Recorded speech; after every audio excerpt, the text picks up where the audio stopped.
Olá, então hoje agora a gente vai falar de Abraão. A gente já comentou sobre todo o início do Gênesis e agora começa a história narrativa mesmo. Que eu acho que há uma diferença, eu acho que há uma distinção grande entre a geração do mundo, geração de Adão e Eva, Abel e Caim. Esse é um ponto muito importante. E aí a gente tem Noé, Torre de Babel, que também é importante, mas tudo isso junto forma essa mitologia básica do Gênesis. Ninguém lá é de fato um personagem. Noé não é de fato um personagem. As narrativas elas são bem curtas. Agora com Abraão que começa Abraão e daí ele vira Abraão, é uma maior, é uma narrativa que é uma transformação de um personagem. É onde começa, e por isso são as religiões abraâmicas, né? O judaísmo, o cristianismo e o islamismo. Eu não acho tudo interessante. Comparado com esse iniciozinho, não é tão interessante. Então até o versículo 11 do Gênesis eu acho mais interessante. Ele fica melhor lá pro final. Então eu não vou comentar tudo. Como eu comentei antes, eu estava comentando tudinho que vinha antes, exceto Noé, eu pulei algumas coisas, mas de Abraão eu vou começar a pular mais. E mais pra frente, eu vou pular mais e mais, eu vou falar só das coisas que eu acho mais interessantes. No versículo 14, no capítulo 14, né? Gênesis capítulo 14, versículo 17. O Abraão voltava da vitória sobre Codorlaomer e os reis aliados, e saiu ao encontro do rei de Sodoma, no vale de Savé, que é o vale do rei. E Melquisedeque, rei de Salém, trouxe pão e vinho, e como sacerdote de Deus Altíssimo abençoou Abraão, dizendo: Bendito seja Abraão pelo Deus Altíssimo, Criador do céu e da terra, bendito seja o Deus Altíssimo, que entregou teus inimigos em tuas mãos. E Abraão entregou-lhe a 10ª parte de tudo. É a primeira menção de dízimo. E eu acho que isso dá a entender que o dízimo, ele tem provavelmente uma origem com a prática de impostos, que é ancestral. Isso é interessante, porque isso mais pra frente vai ser entendido como dá para os levitas, né? Mas isso é bem mais pra frente. Porque eles não vão ter nada, mas eles vão cuidar das partes dos rituais sagrados, né? Mas é a primeira menção.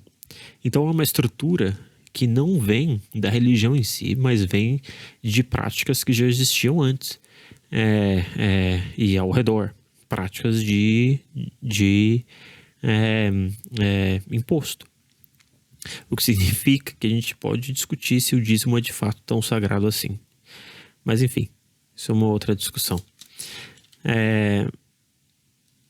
Enfim, tem várias coisas interessantes aqui nesse iniciozinho sobre Abraão. Mais precisamente tem o nascimento, né, de Ismael. Muito interessante que no islamismo eles invertem Ismael com Isaac. Então, eles dizem que Ismael que Isaac, eles trocam um com o outro. A história mais importante aqui, né? Bom, tem várias histórias importantes aqui. Tem tem da circuncisão, que é muito importante. Tem a história com a esposa dele, que também é muito importante. A da circuncisão, ela estabelece uma aliança com todo o povo. Eu sou contra essa ideia de fazer circuncisão. Eu acho uma interpretação muito literal do texto. Eu acho que se o corpo humano foi feito por Deus, a sua imagem e semelhança, no sentido de que tudo que foi criado da vida é sagrado, tem que cortar.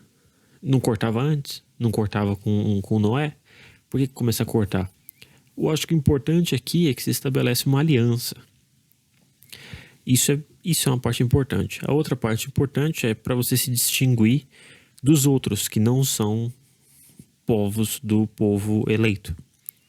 Porque ele elegeu Abraão, né? Para gerar essa linhagem de onde vai vir o povo sagrado, o povo eleito. E que é interessante, porque essa história de Abraão ela não começa com o mundo tá uma porcaria, deixa eu criar Abraão. Não. simplesmente ele cria Abraão. Então é uma história que começa como purificação, pura e simplesmente. Talvez nem seja purificação, então, seja uma bênção. Do nada, assim, só uma bênção. Não é que há primeiro um processo de... Como Noé, por exemplo. Você destrói como purificação.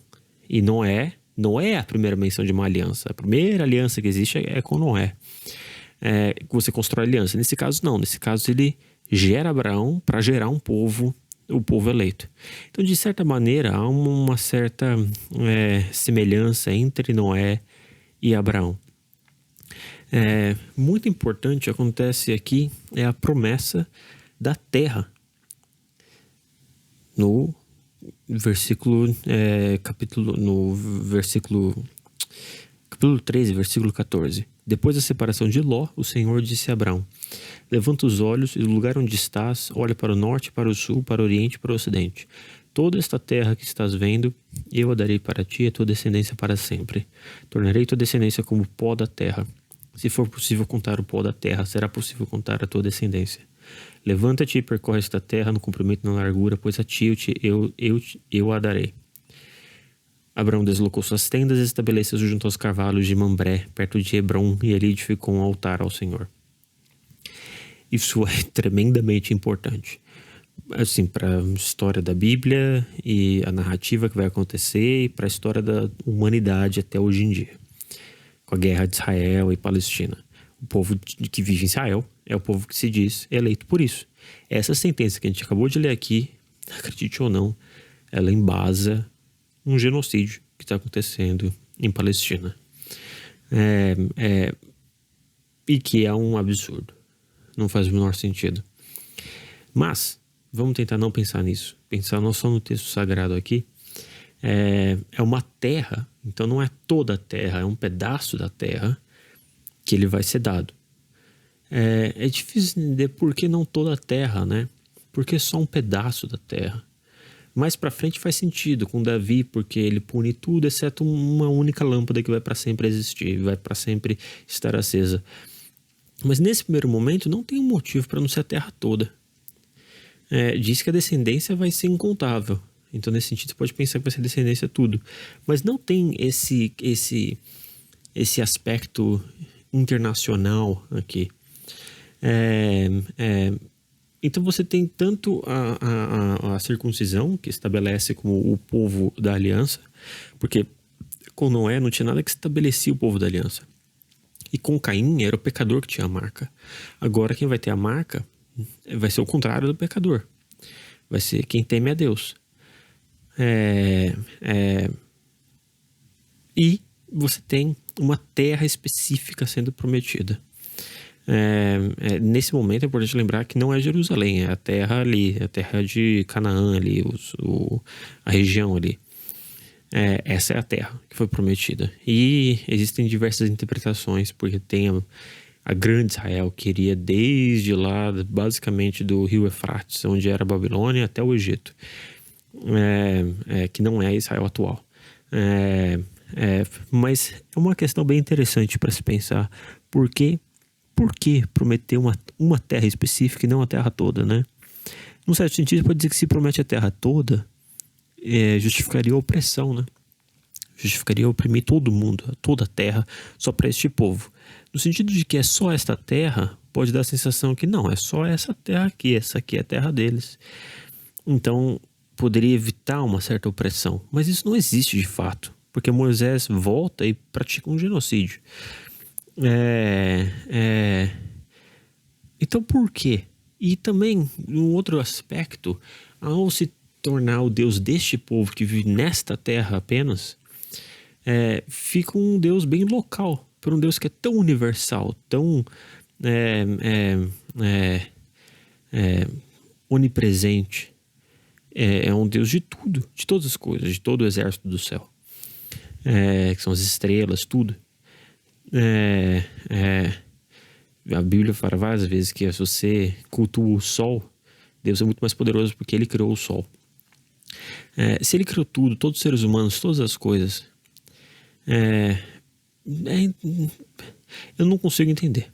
Eu não consigo entender essa localidade Eu acho que o Novo Testamento, ele quebra com isso. Ele quebra com esse... Não, é o local aqui. Não, não é o local. Mas o Antigo Testamento tem isso. E é muito, muito forte no Antigo Testamento. Tem mais coisas pra gente falar sobre Abraão. Mais coisas importantes. A gente vai falar bastante de Ismael e de Isaac. Mas isso vai ficar para a próxima vez.